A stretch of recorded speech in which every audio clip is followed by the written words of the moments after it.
आदमी जैसे ही झुककर फूलों में पानी डालने ही वाला था, अचानक उसने देखा कि एक गमला खुद ब खुद हल्का सा हिल गया। वह सावधानी से आगे बढ़ा और देखा कि गमले के नीचे की जमीन में एक छोटा सा गड्ढा बन गया है, जैसे कि नीचे कुछ सरक रहा हो। पत्नी ने यह देखा तो तुरंत बाहर आ गई और जल्दी से बोली कि शायद पति ने ज्यादा पानी डाल दिया होगा, जिससे मिट्टी ढीली हो गई है। लेकिन आदमी के दिल में एक अजीब सी बेचैनी घर कर गई। उसे लगा मामला इतना साधारण नहीं है। पत्नी ने उसकी बात को गंभीरता से नहीं लिया और मुड़कर घर के भीतर चली गई। दूसरे दिन जब आदमी ने फिर से उस गमले को देखा तो पाया कि जमीन कल से और भी ज्यादा धंस गई है। यहाँ तक कि जिस लकड़ी के बक्से पर गमला रखा था वह भी हिलने लगा। यकीन करने के लिए उसने पानी की बोतल से मापकर देखा और सचमुच जमीन की ऊंचाई बराबर नहीं थी। बक्सा भी तेजी से डगमगा रहा था। तभी पत्नी वहां आ गई और पूछा कि क्या उसने कुछ पाया है। आदमी ने सीधा जवाब नहीं दिया, बस इतना कहा कि नीचे शायद कुछ चल रहा है।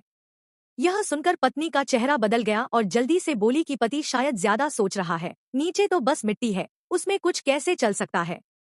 आदमी ने बहस नहीं की, बल्कि बाहर जाकर चुपके से जहर का एक पैकेट खरीद लाया और उसे बक्से के आसपास छिड़क दिया।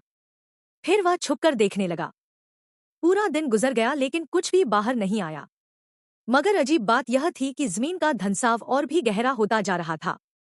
आदमी की जिज्ञासा और बढ़ गई।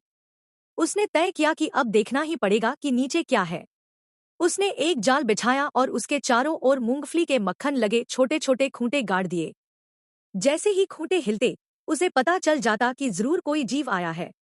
लेकिन अगले कई दिन बीत गए और कुछ भी नहीं हुआ। इसके बजाय उसने और भी अजीब बात नोटिस की। हर बार जब वह घर लौटता, पत्नी बहुत घबराई हुई लगती और बात करते समय हकलाने लगती। उसे महसूस हुआ कि पत्नी उससे कुछ छुपा रही है। इसलिए एक दिन उसने झूठ कहा कि आज उसे दफ्तर से देर से लौटना है। लेकिन बाहर ही रहकर उसने घर का सीसीटीवी देखना शुरू किया। उसमें उसने देखा कि पत्नी सीधा बेडरूम में गई और अलमारी खोल दी, जैसे किसी का इंतजार कर रही हो।